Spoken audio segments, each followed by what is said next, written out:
আর Facebook যারা ব্যবহার করে, ইন্টারনেট যারা ব্যবহার করে, ইউটিউব, টিউব, ম্যাট, ভারত থেকে আসা কিনা করা পত্রিকাগুলো, ভারতের ওই 36টা চ্যানেল সহ সব কিছু ওদের হাতে। আর আমরা বলছি সব হারাম, আমরা আছি লা ইলাহা ইল্লাল্লাহ নিয়ে। আপনি যদি এই লা ইলাহা ইল্লাল্লাহটা প্রতিষ্ঠা করতে চান, প্রচার মাধ্যমগুলো দরকার আছে না নেই?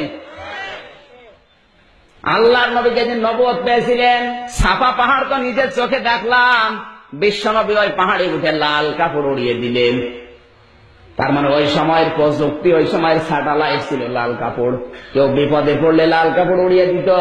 মানুষ মনে করত লোকটা বিপদে পড়েছে, সবাই আসতো। আল্লাহর নবী যদি ওই সময়ের প্রযুক্তি ব্যবহার করে কালেমার দাওয়াত দিতে পারে, আজও বাংলাদেশে পত্রিকার মাধ্যমে, ইউটিউবের মাধ্যমে, স্যাটেলাইটের মাধ্যমে, প্রযুক্তির মাধ্যমে কোরআনের দাওয়াত প্রচার করা ফরজ। আর উনি হারাম হারাম হারাম করতে করতে নিচেও হারাম হয়ে গেছে।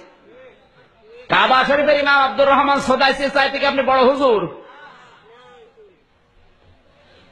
না না, কয়জন বললেন? বাকিগুলো তো খোঁজ খবর রাখেন না। তাই কাবার ইমাম শুধু ইমাম না, মক্কার উম্মুল কোরা বিশ্ববিদ্যালয়ের অধ্যাপক, মক্কার প্রশাসনের তিনি প্রধান বিচারপতির দায়িত্ব পালন করছেন। তার রায় অনুযায়ী মানুষের জীবন মরণের ফায়সালা হয়।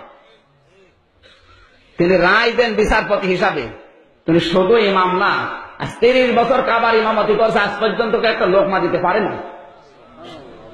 তার পেছনে নামাজ পড়লে মনে হয় কোরআন শরীফ এখনই নাজিল হচ্ছে। আমি 8 বার পেয়েছিলাম তাকে। এইবার চেহারা দেখলে মনে হয় নূর জ্বলছে।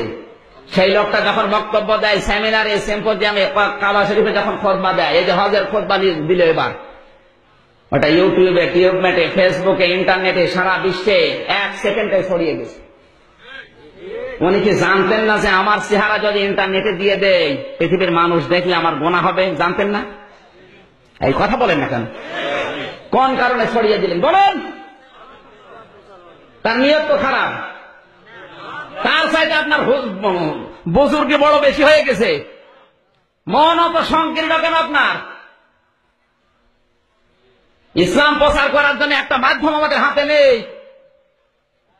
মানে বুজুর্গ হয়ে বসে আছে। নবী ছিলেন বুজুর্গ, নবীর কৌশল ছিল।